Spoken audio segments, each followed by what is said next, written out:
Hello friends, आज हम इस वीडियो में बात करेंगे सीमेंट मैन्युफैक्चरिंग के बारे में कि फैक्ट्री में सीमेंट कैसे बनता है, इसे बनाने में किन किन चीज़ों का इस्तेमाल किया जाता है। साथ ही आज मैं आपको बताऊंगा कि असली और नकली सीमेंट को कैसे पहचानें। तो इस वीडियो को अंत तक बिना स्किप किए पूरा जरूर देखें। तो चलिए वीडियो को स्टार्ट करते हैं। दोस्तों, आपको बता दें, सीमेंट बनाने की प्रोसेस शुरू होता है पत्थरों के बड़े बड़े खदानों से, जहां पर माइनिंग करके सीमेंट की रॉ मटेरियल्स को निकाला जाता है। अब बात कर लेते हैं कि सीमेंट बनाने के लिए किन किन चीज़ों की ज़रूरत पड़ती है। दोस्तों, सीमेंट को बनाने में मुख्यतः 4 चीज़ों को इस्तेमाल में लाया जाता है, जिनमें पहला है लाइमस्टोन यानी कि चूना पत्थर। दोस्तों, ये जो चूना पत्थर होता है, इसमें कैल्शियम कार्बोनेट की मात्रा काफ़ी ज़्यादा होती है। दूसरा है लेटराइट। ये लेटराइट देखने में लाल रंग की मिट्टी होती है और इसकी खास बात यह है कि इसे पकाया भी जा सकता है। इसके बाद अगला है सेलस्टोन। ये सेलस्टोन एक तरह के काला पत्थर होता है जो कि आसानी से कहीं भी मिल जाता है। और इसमें चौथी है रेड मड यानी कि लाल मिट्टी। दोस्तों, आपकी जानकारी के लिए बता दूं कि इन सभी चीज़ों को पहाड़ों को तोड़कर, खोदकर या जमीन के नीचे से निकाला जाता है।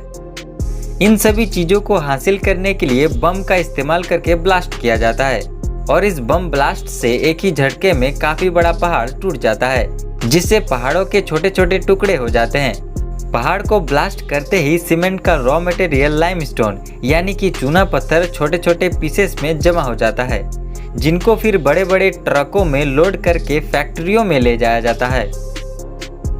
इसके बाद इन चारों चीज़ों को एक एक करके क्रशिंग मशीन की तरफ ले जाया जाता है, जहां पर ये क्रशिंग मशीन इन चारों चीज़ों को अच्छे से क्रश यानी कि बारीक करने का काम करती है।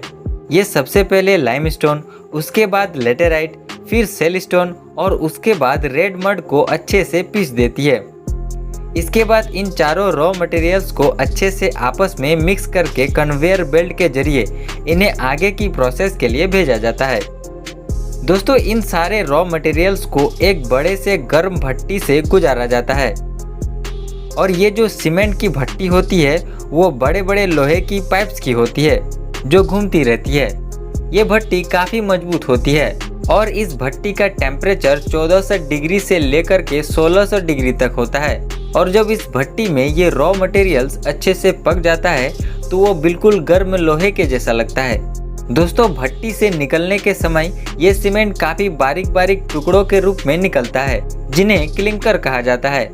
और अब ये सब क्लिंकर यानी कि बारीक सीमेंट के टुकड़ों को एक बड़े से ग्राइंडर के जरिए पीसा जाता है और साथ ही जिप्सम पाउडर को इसमें अच्छे से मिक्स किया जाता है। दोस्तों, आपको बता दें, इस जिप्सम पाउडर का काम होता है सीमेंट का मिक्सचर बनाते समय उसे जल्दी गाढ़ा होने से रोकना। दोस्तों, अगर किसी सीमेंट में जिप्सम पाउडर की मात्रा कम होती है या फिर उसमें ये मिलाया ही नहीं जाता है तो उस सीमेंट का मिक्सचर जल्दी गाढ़ा होकर खराब हो जाता है। दोस्तों, अब ये सीमेंट बनकर तैयार हो चुका है और इसे अलग अलग ब्रांड्स के पैकेट्स में पैक करके मार्केट में भेज दिया जाता है। चलिए दोस्तों, अब जान लेते हैं कि असली और नकली सीमेंट को कैसे पहचानें। दोस्तों, जब भी आप सीमेंट को किसी भी मौसम में अपने हाथों में पकड़ेंगे तो वो ठंडा होना चाहिए। अगर सीमेंट में आपको थोड़ी सी भी गर्माहट महसूस होती है तो समझ लीजिए कि वो सीमेंट नकली है। और दूसरी चीज़ ये है कि आपको इसकी कलर पर ध्यान देना चाहिए। सीमेंट का कलर एक जैसा होना चाहिए। और सबसे ज़रूरी चीज़ है इसकी मैन्युफैक्चरिंग डेट, यानी कि इसके मैन्युफैक्चरिंग डेट से 3 महीने तक की सीमेंट का इस्तेमाल करना चाहिए, क्योंकि 3 महीने तक की सीमेंट की स्ट्रेंथ सबसे अच्छी होती है। तो दोस्तों, ये थी आज की वीडियो। आपको ये वीडियो कैसी लगी आप हमें कमेंट में ज़रूर बताना।